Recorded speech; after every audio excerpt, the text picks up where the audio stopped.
际绿色行销时，绿色资讯的多寡对于考虑意识影响及研究。提案开始。Okay, today I will present in English, and this is our topic. An investigation to effect all information which can on the perception watching green marketing communication. I know it's so long, so I will give the summary. Which means we want to give the customer the more information and less information of the product and give them, and we want to know the customers need this information and what will they their behavior and what will they perceive as greenwash. And this is our outline. First, I will introduce the background, and the second, I will introduce our dictionary review and purpose of study, and the hypothesis and framework in the third and fourth research methodology. And the fifth, we have the data analysis results, and the last, we have the discussion and conclusion. And first, the background. We know nowadays the awareness of environmental protection is rising, and there have some convention and organization is come out, like the United Nations Framework Convention of Climate Change, and there also have some NGO organizations like World Green Organization. And all of them, they want to protect the environment, and they want to raise in the green awareness. And this is our business model. We know the environmental consciousness is rising, so their percentage relate to the eco-friendly consumption patterns. And the firm, they understand this, so they start to do the green production to meet the demand and explore the consumption behavior. So these all is our business models. And next, the dictionary review and purpose of study. In the market, the firm has very high competitive pressures on the field of the sales. So they start to do the greenwash. And what is greenwash? I think everyone will be very curious on it, right?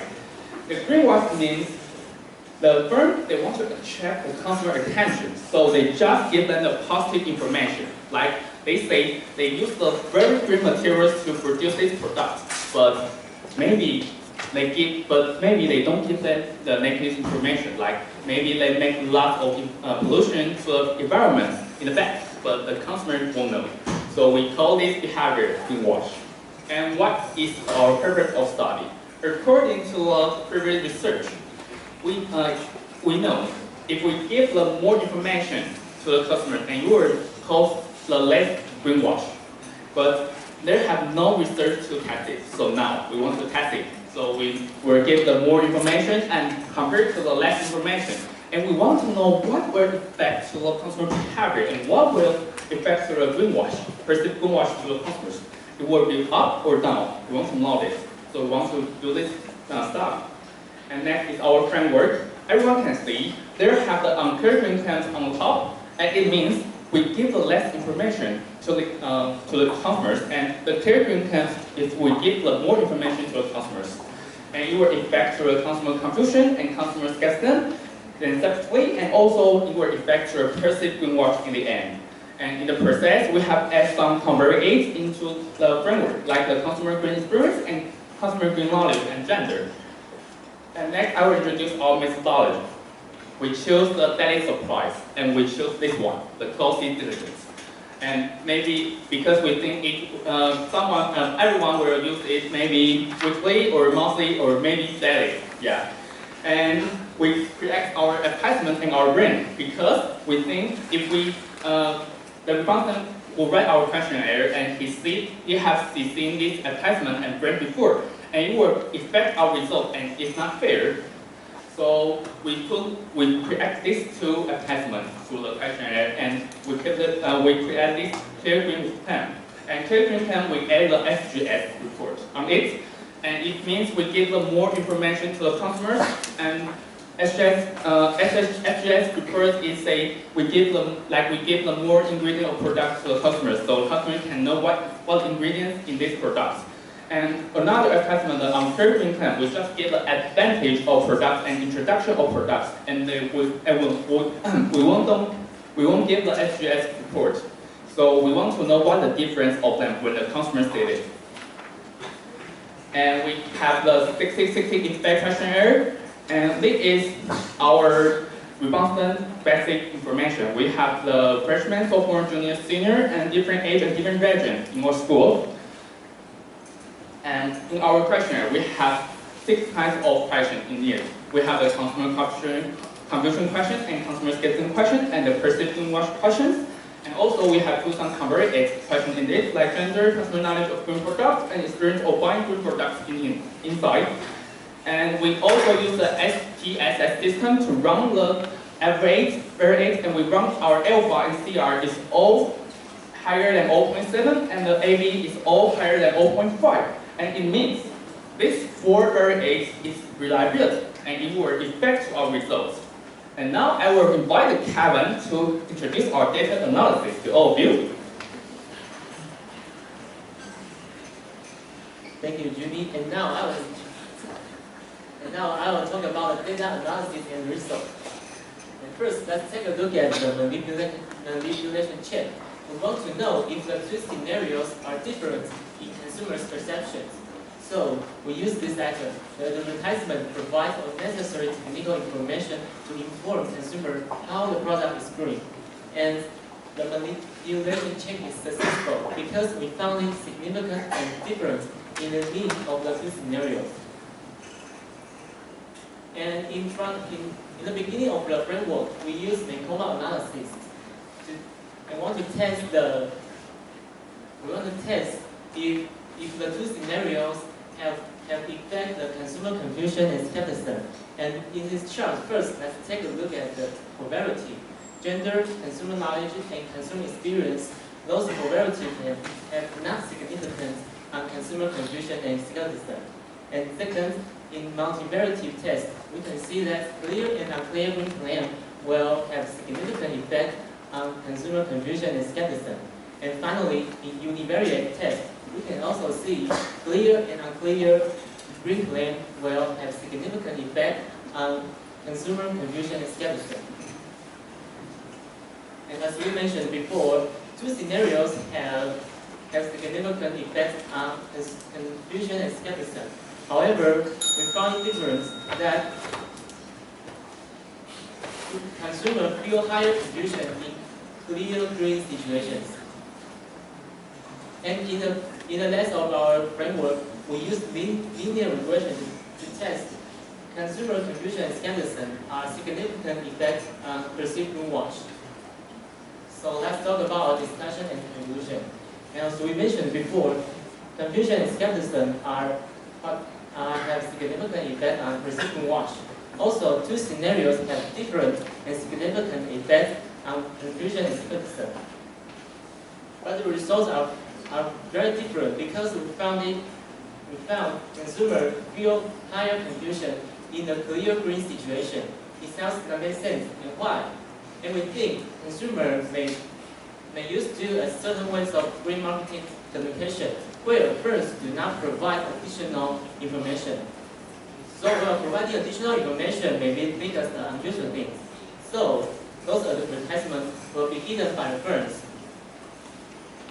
And our researchers, some scholars and manage implement. First, for scholars, we provide the scholar with a clear understanding of how green claims will influence consumer perceptions. Also, scholars can contribute to the green marketing and recognize the greenwash events. As for managers, we provide managers with the insight into consumers' perception while providing additional information. Also, managers could not assume that providing additional information may equal to get more retention. And overall, we think the most important thing is that we need to know consumers' perception in the green marketing. And also, government should regulate the information of green marketing so consumer can know the green marketing situation and perceive greenwash happening. And our presentation is finished. Thank you for your listening. 谢谢第三组的提案，接下来是答辩时间，答辩开始。不好意思，刚刚我的问题是上一组我已经提出过，可是其实我还是蛮想了解，就是你们的主题也是针对消费者去做调查嘛？那以学生作为调查对象的原因，为什么不会想说要去调查可能他们更具有消费力的族群？谢谢。谢评审委员的提问。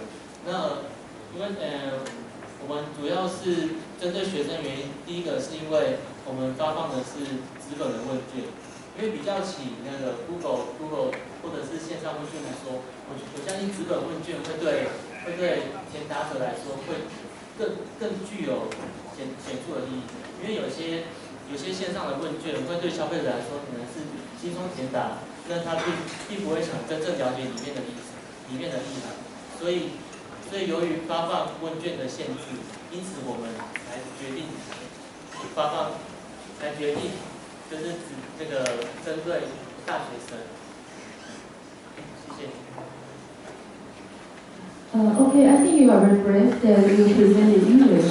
So I think I'm going to ask your question in English so that Shada will understand what I'm asking. So first question is, you said that greenwash is defined as the act of misleading consumers regarding environmental practice or company, etc. So it's a misleading consumer, right? But in your design, it seems that you only show up the SGS reports. Well, I said that the information was misleading, or that's the true examination results. If there is no misleading, how can you say that you are doing research regarding greenwash? So this is the first question. The second question is regarding your framework. Your framework is about whether you have a clear or unclear green plan, which will affect the consumer's confusion or skepticism, and then they will affect the perceived greenwash. Am I right? Yes. So you said clear or unclear will lead to difference in terms of consumer confusion and skepticism. However, at the later stage, you said no matter it's consumer confusion or skepticism, it will positively affect the perceived greenwash. So does it mean that no matter whether the claim is clear or not, it doesn't matter, so that the perceived greenwash will still be the same, because no matter it's confusion or skepticism, then the result is the same. So why do you think that you have to separate those two different results, response from the consumers? Thank you.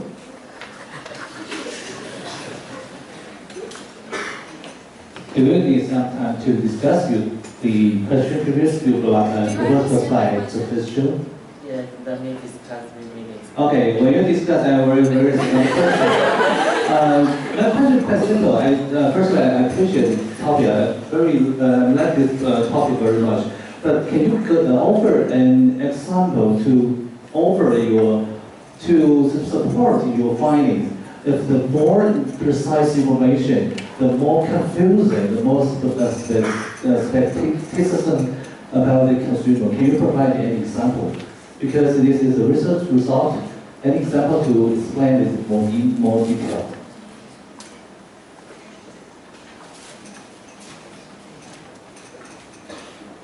But anyway, I think this is a good topic.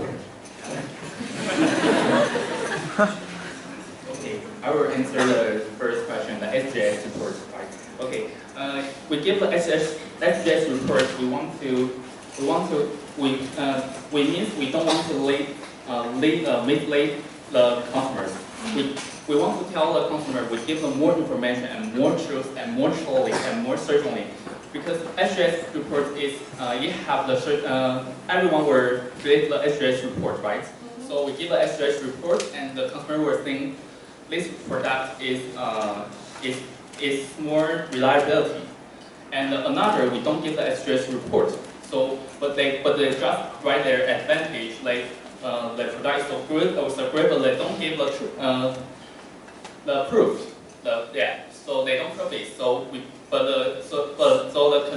consumer will think it's good, but they don't prove it. But another SGS report, you have the meaning to I want to prove this advantage.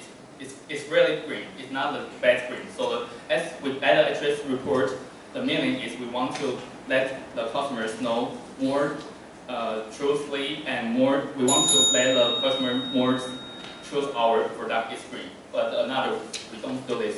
So we just write the advantage of product. Yeah, we want to know the difference.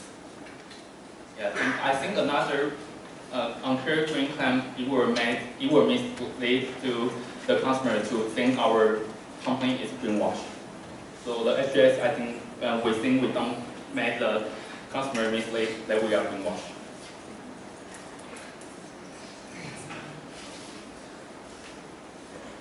Okay, and the other question was and we have an example like product such as projector or air conditioner, and those products have standard label, but I know everybody shouldn't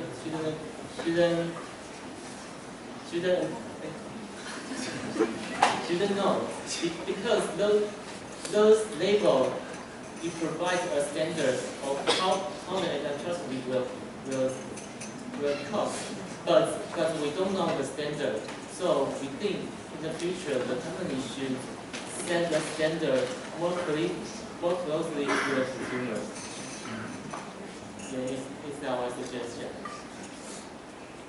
问答时间结束，那谢谢第3组的提案。接下来是10分钟的